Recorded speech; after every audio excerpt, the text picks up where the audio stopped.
Hello friend, स्वागत है आप सभी का अपने चैनल आज क्लास में। जैसे आपको पता है क्रैश कोर्स शुरू हो चुका है और ये क्रैश कोर्स उन बच्चों के लिए काफी महत्वपूर्ण है जिनकी तैयारी अभी किसी कारणवश नहीं हो पाई है, तो ये वीडियो उनके लिए काफी महत्वपूर्ण है। तो क्रैश कोर्स के माध्यम से हम शुरू से सभी विषयों का यहाँ पे सब्जेक्टिव क्वेश्चन और ऑब्जेक्टिव क्वेश्चन हम आपको बता रहे हैं ताकि आपकी तैयारी बहुत ही अच्छी हो सके और आप 2021 बोर्ड एग्जाम में बहुत ही अच्छे नंबर ला पाए।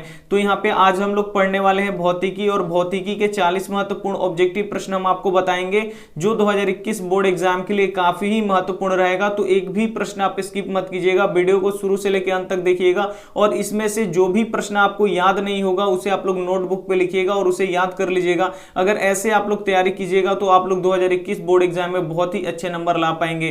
क्रैश कोर्स यहाँ पे डेली रात 8 बजे चलता है, तो 8 बजे आप लोग हमसे लाइव जुड़ के क्रैश कोर्स वाला क्लास आप लोग कर सकते हैं। और ये है वीडियो का पार्ट 2। तो आइए शुरू करते हैं यहाँ पे पहले नंबर प्रश्न से। पहला प्रश्न यहाँ पे देखिए, आवेश के प्रवाह के दर को क्या कहते हैं। यहाँ पे बताना है कि आवेश के प्रवाह के दर को क्या कहते हैं। ए ऑप्शन है विद्युत शक्ति, बी ऑप्शन है विद्युत धारा, सी ऑप्शन है प्रतिरोध, डी ऑप्शन है यहाँ पे विभवांतर। तो आवेश के प्रवाह के दर को क्या कहते हैं, तो आवेश के प्रवाह के दर को विद्युत धारा कहते हैं, यानी यहाँ पे बी ऑप्शन क्या हो जाएगा, यहाँ पे बिल्कुल ही सही हो जाएगा। ये देखते हैं अगला प्रश्न। यहाँ पे अगला प्रश्न यहाँ पे देखिए 2 नंबर प्रश्न है, कार्य करने की क्षमता को क्या कहते हैं। यहाँ पे आपको बताना है कि कार्य करने की क्षमता को क्या कहते हैं। ए ऑप्शन है बल, बी ऑप्शन है शक्ति, सी ऑप्शन है ऊर्जा, डी ऑप्शन है यहाँ पे कैलोरी। तो कार्य करने की क्षमता को क्या बोला जाता है, तो कार्य करने की क्षमता को क्या कहते हैं, ऊर्जा कहते हैं, यानी यहाँ पे सी ऑप्शन क्या हो जाएगा, बिल्कुल सही हो जाएगा। काफी ही महत्वपूर्ण प्रश्न है। तो आप लोग क्या कीजिएगा, इस वीडियो पे कम से कम आप लोग 500 लाइक, प्लीज पहली बार बोल रहे हैं 500 लाइक आप लोग कर दीजिएगा और चैनल को सब्सक्राइब नहीं किए तो प्लीज आप लोग चैनल को सब्सक्राइब भी कर लीजिएगा। ये देखते हैं अगला प्रश्न। यहाँ पे अगला प्रश्न यहाँ पे देखिए 3 नंबर प्रश्न है और काफी महत्वपूर्ण है कि वैसे पदार्थ जिससे विद्युत धारा प्रवाहित होता है उसे क्या कहते हैं। यहाँ पे बताना है कि वैसा पदार्थ जिससे विद्युत धारा प्रवाहित हो उसे हम लोग क्या बोलेंगे। ए ऑप्शन है यहाँ पे चालक पदार्थ, बी ऑप्शन है विद्युत रोधी पदार्थ, सी ऑप्शन है वोल्ट, डी ऑप्शन है यहाँ पे ओम। तो वैसा पदार्थ जिससे विद्युत धारा प्रवाहित होता है उसे हम लोग क्या बोलते हैं, तो उसे हम लोग चालक पदार्थ बोलते हैं, यानी यहाँ पे क्या हो जाएगा, ए ऑप्शन क्या हो जाएगा, बिल्कुल यहाँ पे सही हो जाएगा। और वैसा पदार्थ जिससे विद्युत धारा प्रवाहित नहीं होता है उसे हम लोग क्या बोलते हैं, तो विद्युत रोधी पदार्थ बोलते हैं। तो इसे भी आप लोग यहाँ पे याद रखिएगा। ये देखते हैं अगला प्रश्न। यहाँ पे अगला प्रश्न यहाँ पे देखिए 4 नंबर प्रश्न है ये कि वैसा पदार्थ जिससे विद्युत धारा प्रवाहित नहीं होता है उसे क्या कहते हैं। तो अभी हम बता चुके हैं कि वैसा पदार्थ जिससे विद्युत धारा प्रवाहित नहीं होता है उसे हम लोग क्या बोलते हैं, विद्युत रोधी पदार्थ बोलते हैं, यानी यहाँ पे बी ऑप्शन क्या हो जाएगा, यहाँ पे बिल्कुल सही हो जाएगा। और जिससे यहाँ पे विद्युत धारा प्रवाहित होता है उसे हम लोग क्या बोलते हैं, चालक पदार्थ। तो एक ये भी प्रश्न आता है कि विद्युत धारा का यहाँ पे सर्वोत्तम चालक कौन सा पदार्थ होता है। तो विद्युत धारा का सर्वोत्तम चालक कौन होता है, तो ये चांदी होता है। तो इसे आप लोग बिल्कुल याद रखिएगा। काफी ही महत्वपूर्ण प्रश्न है। ये प्रश्न काफी बार पूछा गया है कि विद्युत धारा का यहाँ पे सर्वोत्तम चालक पदार्थ कौन है, तो वो कौन सा है, यहाँ पे चांदी है। तो इसे आप लोग याद रखिएगा। ये देखते हैं अगला प्रश्न। यहाँ पे अगला प्रश्न देखिए यहाँ पे 5 नंबर प्रश्न है, निम्नलिखित में से कौन बायोगैस का स्रोत नहीं है। इसमें से कौन है जो बायोगैस का स्रोत नहीं है। ए ऑप्शन है लकड़ी, बी ऑप्शन है गोबर गैस, सी ऑप्शन है नाभिकीय ऊर्जा, डी ऑप्शन है कोयला। तो इसमें से कौन आपको बताना है कि इसमें से कौन है जो बायोगैस का स्रोत नहीं है। तो यहाँ पे देख सकते हैं जो ये नाभिकीय ऊर्जा है ये क्या है, बायोगैस का स्रोत नहीं है। बाकी ये सभी लकड़ी, गोबर गैस और ये कोयला, ये सभी नाभिकीय ऊर्जा का स्रोत है, यानी बायोगैस का स्रोत है। और जो नाभिकीय ऊर्जा है ये बायोगैस का स्रोत नहीं है, यानी यहाँ पे सी ऑप्शन क्या हो जाएगा, यहाँ पे बिल्कुल ही सही हो जाएगा। ये देखते हैं अगला प्रश्न। अगला प्रश्न यहाँ पे देखिए 6 नंबर प्रश्न है कि आवेश कितने प्रकार के होते हैं। यहाँ पे आपको बताना है कि आवेश कितने प्रकार के होते हैं। ए ऑप्शन है 2, बी ऑप्शन है 3, सी ऑप्शन है 5, डी ऑप्शन है 6। तो आपको बताना है कि आवेश कितने प्रकार के होते हैं। तो आवेश 2 प्रकार के होते हैं। तो कौन कौन होते हैं वो आवेश, तो एक होता है धन आवेश और दूसरा क्या होता है, ऋण आवेश। एक होता है धन आवेश और एक क्या होता है, ऋण आवेश। तो आवेश कितने प्रकार के होते हैं, तो आवेश 2 प्रकार के होते हैं। तो यहाँ पे ऑप्शन नंबर ए क्या हो जाएगा, यहाँ पे बिल्कुल ही सही हो जाएगा। ये देखते हैं अगला प्रश्न। यहाँ पे अगला प्रश्न यहाँ पे देखिए 7 नंबर प्रश्न है, नाभिकीय ऊर्जा प्राप्त करने हेतु किसकी आवश्यकता होती है। यहाँ पे बताना है कि हमें अगर नाभिकीय ऊर्जा प्राप्त करना है तो हम किसका उपयोग करेंगे। ए ऑप्शन यहाँ पे हीलियम का, बी ऑप्शन है क्रोमियम का, यहाँ पे सी ऑप्शन है यूरेनियम का, डी ऑप्शन है यहाँ पे एल्यूमिनियम का। तो नाभिकीय ऊर्जा प्राप्त करने हेतु किसकी आवश्यकता होती है? तो नाभिकीय ऊर्जा प्राप्त करने में हमें किसकी आवश्यकता होती है? तो यूरेनियम की आवश्यकता होती है, यानी यहाँ पे सी ऑप्शन क्या हो जाएगा? बिल्कुल सही हो जाएगा। और जो यूरेनियम होता है वो दुनिया का सबसे महंगा चीज है, यानी जो दुनिया का सबसे महंगा पदार्थ है वो कौन सा है? तो यूरेनियम है। तो इसे भी आपको क्या करना है? याद रखना है। ये देखते हैं अगला प्रश्न यहाँ पे। अगला प्रश्न यहाँ पे देखिए 8 नंबर प्रश्न है, इलेक्ट्रॉन पर कौन सा आवेश होता है? जो इलेक्ट्रॉन होता है उस पे कौन सा आवेश होता है आपको बताना है। ए ऑप्शन है धन आवेश, बी ऑप्शन है ऋण आवेश, सी ऑप्शन है यहाँ पे दोनों, डी ऑप्शन है इनमें से कोई नहीं। और ऐसे ही ऐसे प्रश्न बोर्ड एग्जाम में पूछे जाते हैं। तो इलेक्ट्रॉन पे कौन सा आवेश होता है? तो इलेक्ट्रॉन पे ऋण आवेश होता है। तो ये आपको हमेशा के लिए याद रखना है कि इलेक्ट्रॉन पे कौन सा आवेश होता है। जो इलेक्ट्रॉन होता है उस पे कौन सा आवेश होता है? न्यूट्रॉन होता है। और जो यहाँ पे प्रोटॉन होता है उस पे कौन होता है? यहाँ पे प्लस चार्ज होता है। जो न्यूट्रॉन होता है वो क्या होता है? तो आवेशहीन होता है। तो ये प्रश्न 3 ये प्रश्न है जो बोर्ड एग्जाम में काफी बार रिपीट होते हैं कि इलेक्ट्रॉन पे कौन आवेश होता है? तो इलेक्ट्रॉन पे कौन सा आवेश होता है? तो ऋण आवेश होता है। और एक प्रश्न आता है कि प्रोटॉन पे कौन सा आवेश होते हैं? तो प्रोटॉन पे यहाँ पे धन आवेश होता है। और एक प्रश्न आता है कि न्यूट्रॉन पे कौन सा आवेश होते हैं? तो न्यूट्रॉन पे कोई भी आवेश नहीं होता है, वो आवेशहीन होता है। तो ये आपको हमेशा के लिए इन तीनों प्रश्नों को याद रखना है, क्योंकि ये तीनों प्रश्न बोर्ड एग्जाम के लिए अति महत्वपूर्ण है। आइए देखते हैं अगला प्रश्न यहाँ पे। अगला प्रश्न यहाँ पे देखिए 9 नंबर प्रश्न यहाँ पे कि पृथ्वी पर ऊर्जा का मुख्य स्रोत कौन सा है? यहाँ पे बताना है कि पृथ्वी पर ऊर्जा का मुख्य स्रोत कौन सा है। ए ऑप्शन है कोयला, बी ऑप्शन है सूर्य, सी ऑप्शन है चंद्रमा, डी ऑप्शन है यहाँ पे पेट्रोलियम। तो जब भी ये प्रश्न आए कि पृथ्वी पर ऊर्जा का मुख्य स्रोत कौन सा है, तो आपको टिक लगाना है यहाँ पे सूर्य, क्योंकि जो सूर्य है वो पृथ्वी पर एकमात्र ऊर्जा का मुख्य स्रोत है। यानी यहाँ पे बी ऑप्शन क्या हो जाएगा? यहाँ पे बिल्कुल ही सही हो जाएगा। काफी ही महत्वपूर्ण प्रश्न है। तो आप लोग प्लीज करके एक भी प्रश्न स्किप मत कीजिएगा। 40 प्रश्न देखिएगा तो आपको 40 प्रश्न याद होंगे, और आप 5 प्रश्न देखेंगे तो आपको 5 प्रश्न याद होंगे। तो आप देख लीजिए आपको कितना प्रश्न देखना है। तो इसीलिए हम आपको बार बार बोलते हैं कि वीडियो को यहाँ पे किसी का भी आप वीडियो देखिए तो उसको 5-10 प्रश्न नहीं देखिए, वहां पे आप लोग पूरा प्रश्न देखिए। जब आप पूरा प्रश्न देखेंगे तो वहां पे क्या होगा? आपको पूरे प्रश्न याद होंगे, पूरे प्रश्न आपको समझ में आएंगे, ताकि आपकी तैयारी बहुत ही अच्छी हो जाएगी। और आपको क्या करना है? बोर्ड में बहुत ही अच्छे नंबर लाना है और अपने नॉलेज को क्या करना है? बढ़ाना है। तो ये दोनों काम करना है। सिर्फ बोर्ड में नंबर ही नहीं लाना है, अपने नॉलेज को भी बढ़ाना है। तो आप लोग क्या कीजिएगा कि यहाँ पे जो प्रश्न कराया जाता है उसको आप लोग पूरा देखिएगा। ये आपसे हाथ जोड़ की विनती है कि आप लोग यहाँ पे वीडियो को पूरा देखिएगा, तभी आपकी तैयारी बहुत ही अच्छी हो पाएगी। आइए देखते हैं अगला प्रश्न यहाँ पे 10 नंबर प्रश्न यहाँ की प्रोटॉन पे कौन सा आवेश होता है? अभी बताए हैं कि जो प्रोटॉन होता है उस पे कौन सा आवेश होता है। तो प्रोटॉन पे कौन सा आवेश होता है? यहाँ पे धन आवेश होता है। एक बार फिर से हम आपको बता दे रहे हैं। इलेक्ट्रॉन पे कौन सा आवेश होता है? तो ऋण आवेश होता है। और जो न्यूट्रॉन होता है उस पे कोई भी चार्ज नहीं होता है, यानी वो क्या होता है? आवेशहीन होता है। तो यहाँ पे पूछ रहे हैं कि प्रोटॉन पे कौन सा आवेश होता है।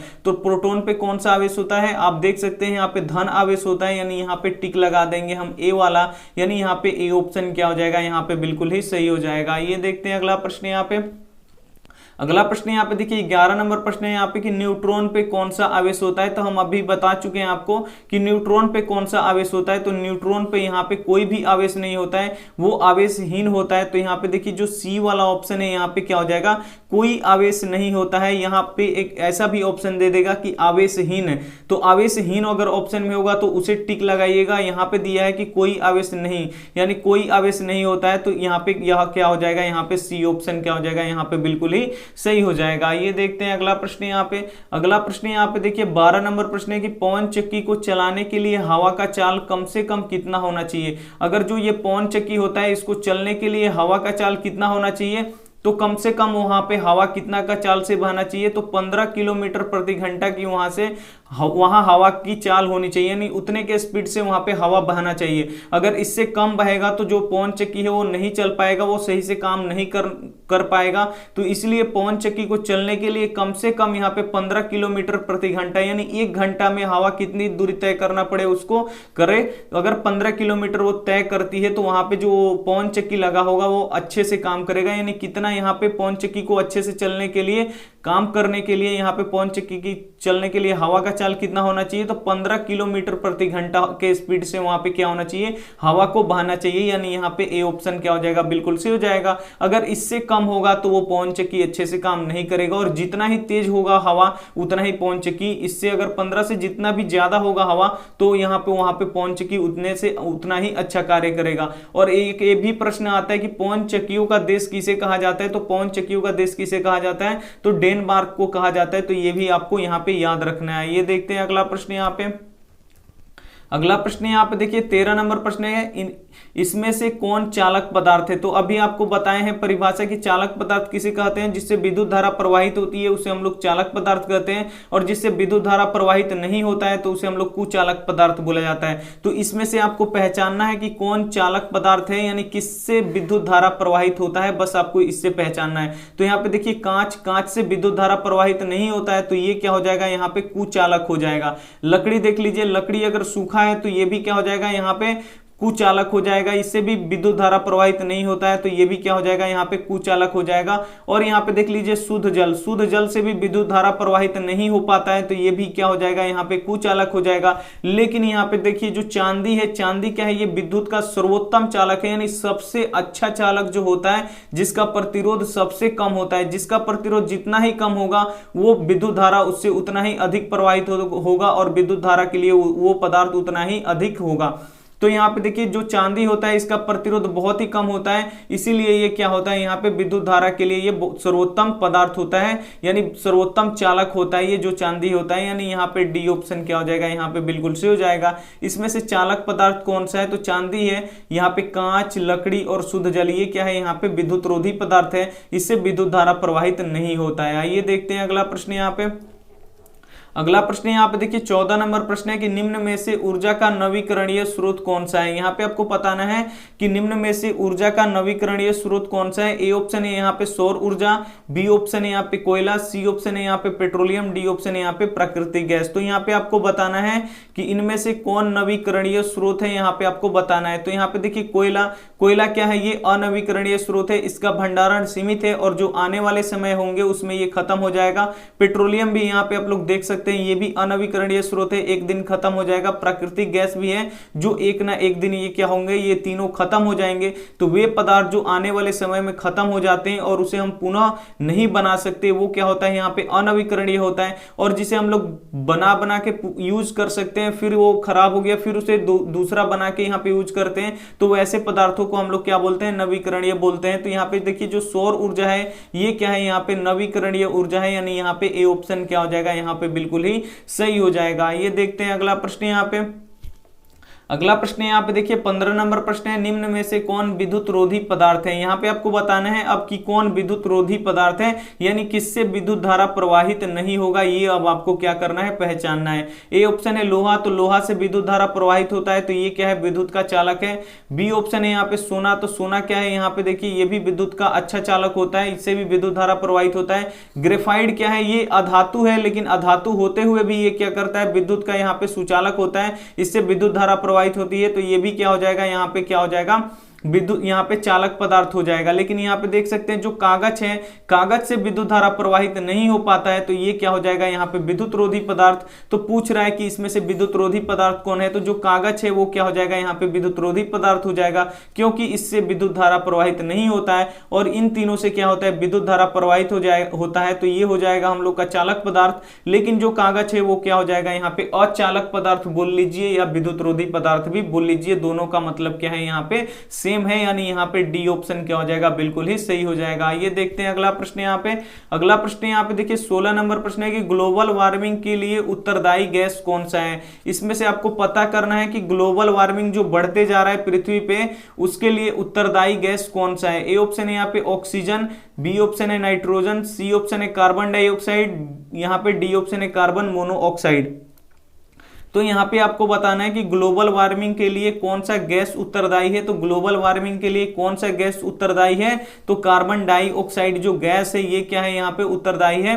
यानी यहाँ पे सी ऑप्शन क्या हो जाएगा, बिल्कुल सही हो जाएगा। एक प्रश्न ये भी आता है कि कार्बन डाइऑक्साइड वायुमंडल में कितना पाया जाता है, तो कार्बन डाइऑक्साइड वायुमंडल में कितना पाया जाता है, तो 0.03% पाया जाता है, तो इसे भी आप लोग याद रखना है। और एक प्रश्न ये भी आता है कि वायुमंडल में कौन सा गैस सबसे अधिक पाया जाता है, तो वायुमंडल में जो नाइट्रोजन गैस है वो सबसे अधिक पाया जाता है। कितना पाया जाता है, तो 78% पाया जाता है, जो सबसे अधिक पाया जाता है, तो ये भी आपको यहाँ पे याद रखना है। और जो ऑक्सीजन कितना पाया जाता है, ऑक्सीजन जो गैस होता है जिससे हम श्वसन में उपयोग करते हैं, तो ये 21% पाया जाता है, तो ये भी आपको याद रखना है। तीनों ही प्रश्न काफी महत्वपूर्ण है। वायुमंडल में ऑक्सीजन कितना प्रतिशत पाया जाता है, तो 21%, और यहाँ पे नाइट्रोजन कितना पाया जाता है, तो 78%, और कार्बन डाइऑक्साइड गैस कितना पाया जाता है, तो 0.03% पाया जाता है। तो इन सभी को आपको क्या रखना है, यहाँ पे याद रखना है। आइए देखते हैं अगला प्रश्न। यहाँ पे अगला प्रश्न यहाँ पे देखिए 17 नंबर प्रश्न है कि विद्युत धारा का एसआई मात्रक क्या होता है। यहाँ पे आपको बताना है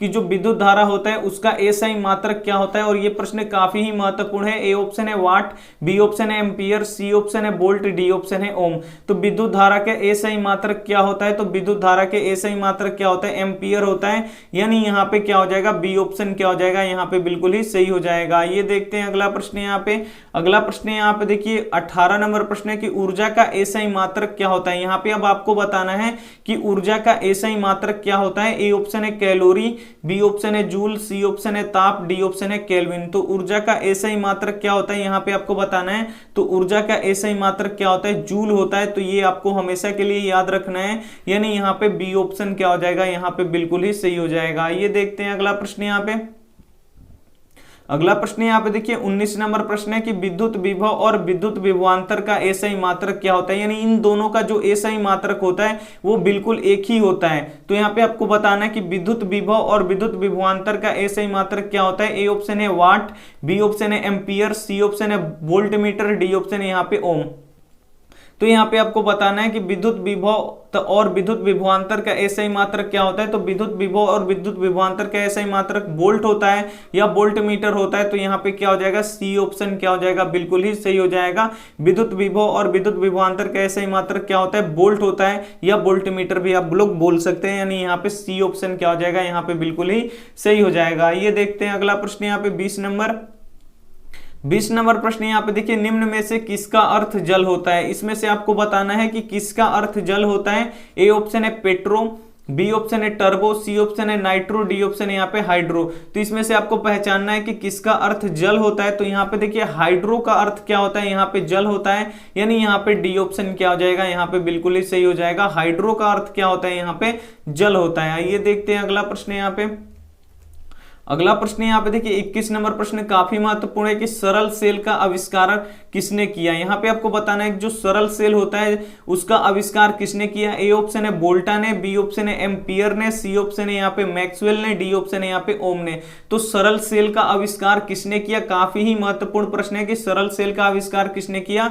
तो सरल सेल का आविष्कार वोल्टा ने किया, यानी यहाँ पे ए ऑप्शन क्या हो जाएगा, यहाँ पे बिल्कुल ही सही हो जाएगा। ये देखते हैं अगला प्रश्न। यहाँ पे अगला प्रश्न यहाँ पे देखिए 22 नंबर प्रश्न है किसका उपयोग खाना बनाने वाले ईंधन के रूप में नहीं किया जाता है। इसमें से बताना है कि किसका उपयोग खाना बनाने वाले ईंधन में नहीं कर सकते हम। ए ऑप्शन है यहाँ पे एलपीजी, बी ऑप्शन है यहाँ पे सीएनजी, सी ऑप्शन है यहाँ पे कोयला, डी ऑप्शन है यहाँ पे बायोगैस। तो जो एलपीजी होता है वो हमारे घरों के सिलेंडर में होता है, तो इसका तो उपयोग हम करते हैं यहाँ पे खाना बनाने में।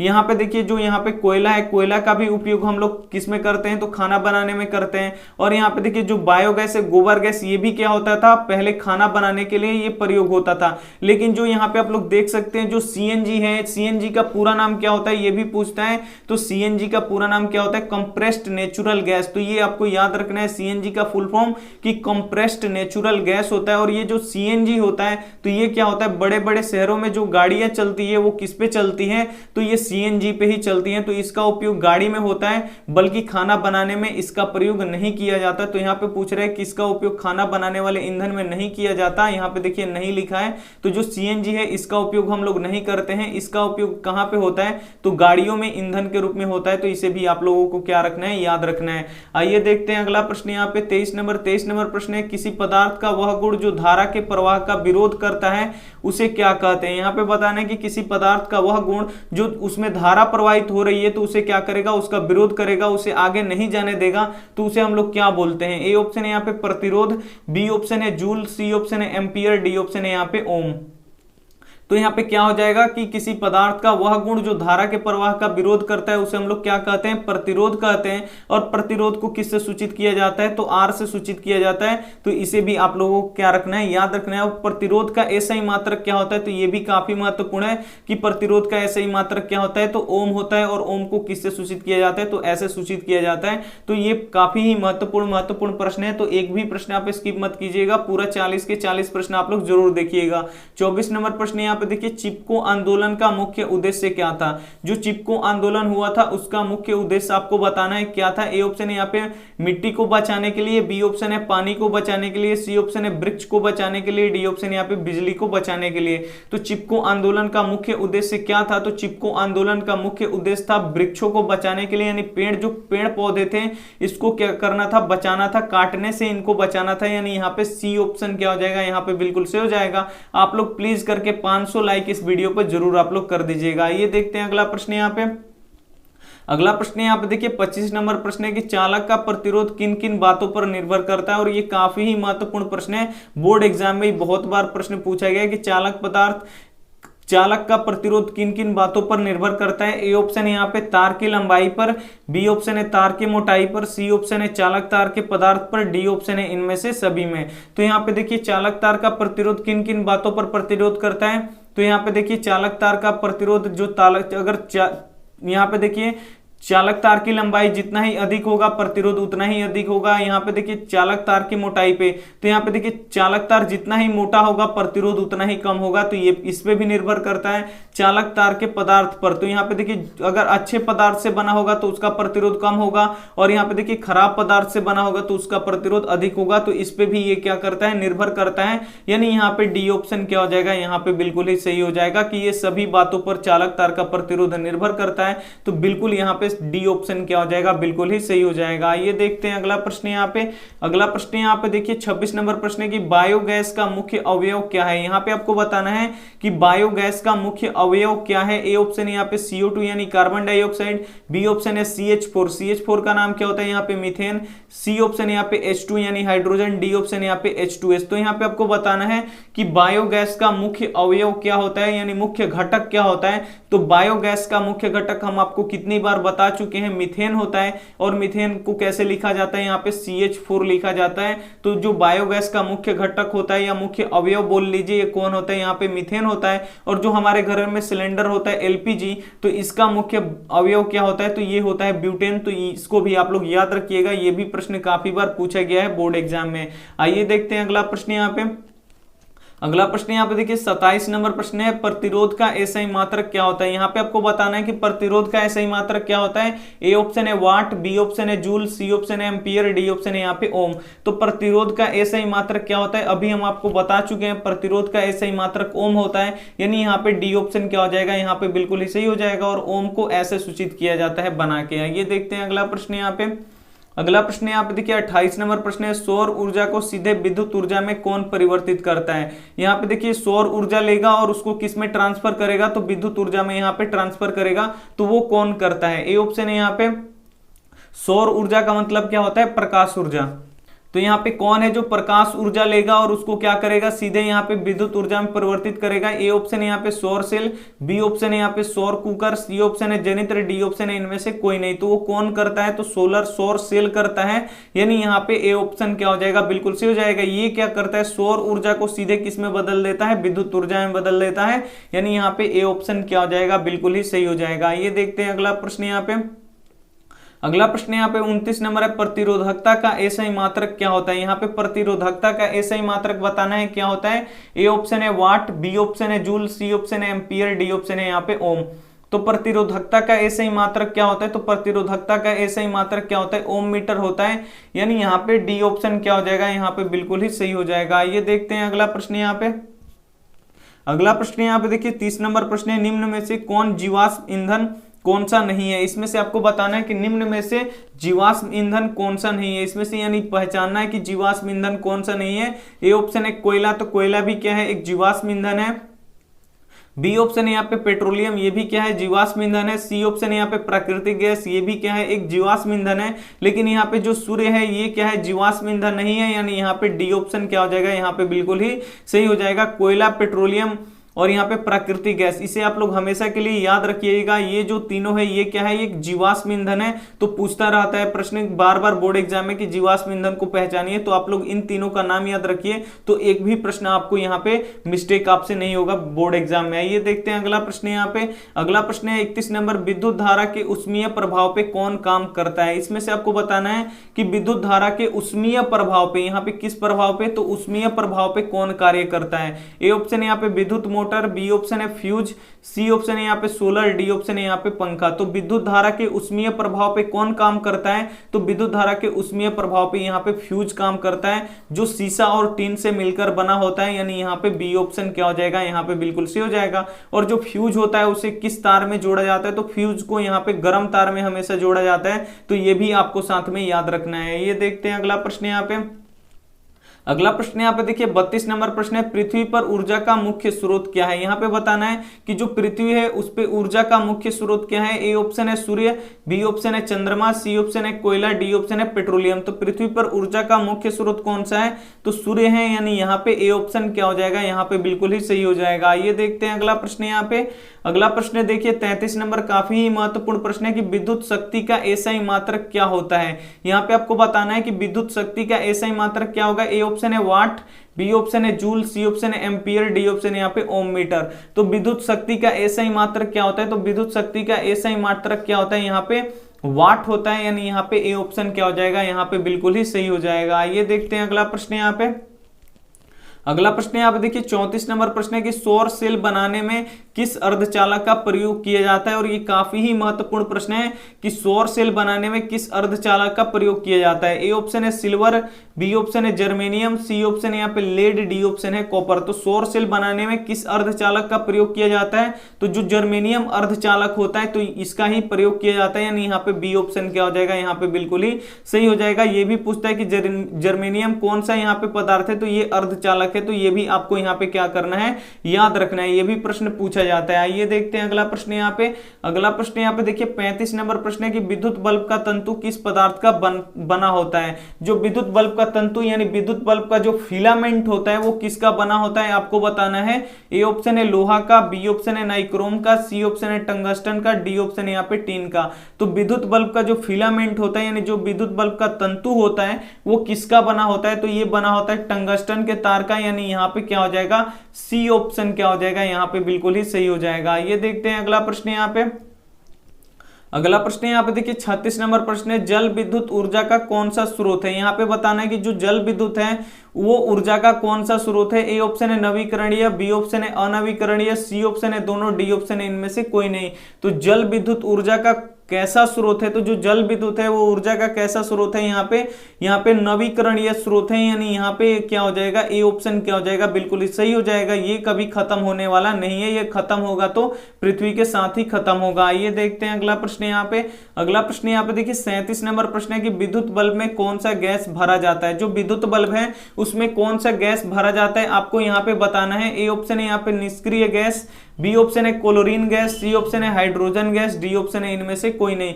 तो जो विद्युत बल्ब होता है उसमें कौन सा गैस भरा जाता है, तो विद्युत बल्ब में हमेशा निष्क्रिय गैस भरा जाता है। और निष्क्रिय गैस ही क्यों भरा जाता है, क्योंकि जो विद्युत बल्ब का जो फिलामेंट होता है, जो यहाँ पे तंतु होता है, उसको सुरक्षित रखता है निष्क्रिय गैस। कोई भी अभिक्रिया होने नहीं देता है और उसका जो ये फिलामेंट होता है वो बहुत दिनों तक ये चलता है। तो ये जो फिलामेंट होता है इसी को बचाने के लिए इसमें जो विद्युत बल्ब होता है इसमें क्या भरते हैं हम लोग, जो खाली स्थान होता है उसमें निष्क्रिय गैस भरते हैं। आइए देखते हैं अगला प्रश्न यहाँ पे।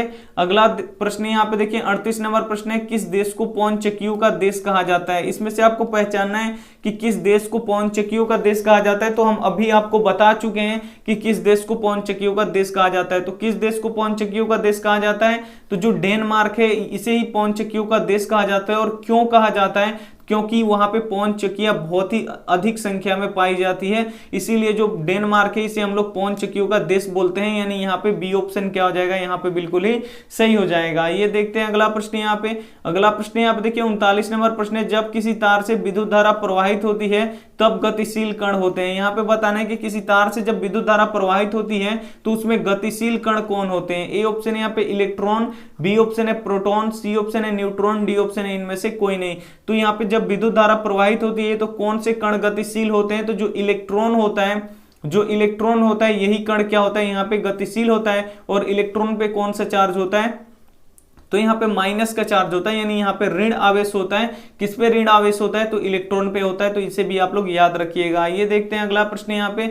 अगला प्रश्न यहाँ पे देखिए 40 नंबर प्रश्न है कि पृथ्वी के गर्भ में दबे पौधे और पशुओं के अवशेष द्वारा किस प्रकार का ईंधन बनता है। ए ऑप्शन है यहाँ पे जीवाश्म ईंधन, बी ऑप्शन है चारकोल, सी ऑप्शन है दोनों, डी ऑप्शन है गोबर गैस। तो यहाँ पे आपको बताना है कि पृथ्वी के गर्भ में दबे पौधे और पशुओं के अवशेष के द्वारा किस प्रकार का ईंधन बनता है। तो जीवाश्म ईंधन भी बनता है और चारकोल यानी कोयला भी बनता है। तो यहाँ पे सी ऑप्शन क्या हो जाएगा, यहाँ पे बिल्कुल ही सही हो जाएगा। आइए देखते हैं यहाँ पे होमवर्क प्रश्न यहाँ पे देखिए काफी महत्वपूर्ण है। इसका जवाब आपको क्या करना है, यहाँ पे कॉमेंट में देना है। इसे हम लोग होमवर्क प्रश्न बोल रहे हैं। ये क्या है, होमवर्क प्रश्न है आपका, इसे आप लोग जवाब कॉमेंट में दे दीजिएगा। और यहाँ पे देखिए आपने 40 प्रश्न देखा, अगर कोई भी प्रश्न आपसे छूट गया होगा तो उसे आप लोग क्या कीजिएगा, यहाँ पे फिर से वीडियो शुरू करके देख लीजिएगा। और यहाँ पे अगर पार्ट 1 इसका देखना है तो कमेंट आप लोग जहां से करते हैं वहां पे कमेंट बॉक्स में आपको इसका लिंक मिलेगा, तो वहां से आप लोग जाके इसका पार्ट 1 वीडियो देख सकते हैं। और ये 40 प्रश्न काफी महत्वपूर्ण है। जितना हम आपको प्रश्न करवाए हैं अगर आप लोग अच्छी तरीके से यहाँ पे याद कर लीजिएगा, देख लीजिएगा, समझ लीजिएगा, तो बोर्ड एग्जाम में आपसे एक भी प्रश्न नहीं छूटेगा, ये हमारा गारंटी है। सारे प्रश्न इसी वीडियो में से आने वाले हैं। तो यहाँ पे देख लीजिए होमवर्क प्रश्न, किस उपकरण में धन आवेश और ऋण आवेश का चिन्ह नहीं होता है। यहाँ पे बताना है कि वो कौन सा उपकरण है जिसमें धन आवेश और ऋण आवेश का चिन्ह नहीं होता है। ए ऑप्शन है एमीटर, बी ऑप्शन है वोल्ट मीटर, सी ऑप्शन है कुंडली में, डी ऑप्शन है यहाँ पे विद्युत सेल में। तो आपको यहाँ पे जो भी यहाँ पे आंसर सही लगे वो आप हमें कमेंट कर दीजिएगा, आपके कमेंट का इंतजार रहेगा। बस आप लोग यहाँ पे पहली बार आपसे बोल रहे हैं कि 500 लाइक आप लोग जरूर कर दीजिएगा। आप लोग लाइक करते हैं तो हमें मोटिवेशन मिलता है, तो आप लोग प्लीज वीडियो को लाइक भी कर दीजिएगा। अगर वीडियो को लाइक नहीं किए तो वीडियो को लाइक कर दीजिएगा और अपने दोस्तों, अपने भाइयों बहनों के पास जो भी 10वीं में पढ़ते हैं उनके पास इस वीडियो को जरूर आप लोग शेयर कीजिएगा। चैनल को अभी तक आप सब्सक्राइब नहीं किए तो चैनल को सब्सक्राइब कर लीजिएगा और बेल आइकन को ऑल पे दबा लीजिएगा।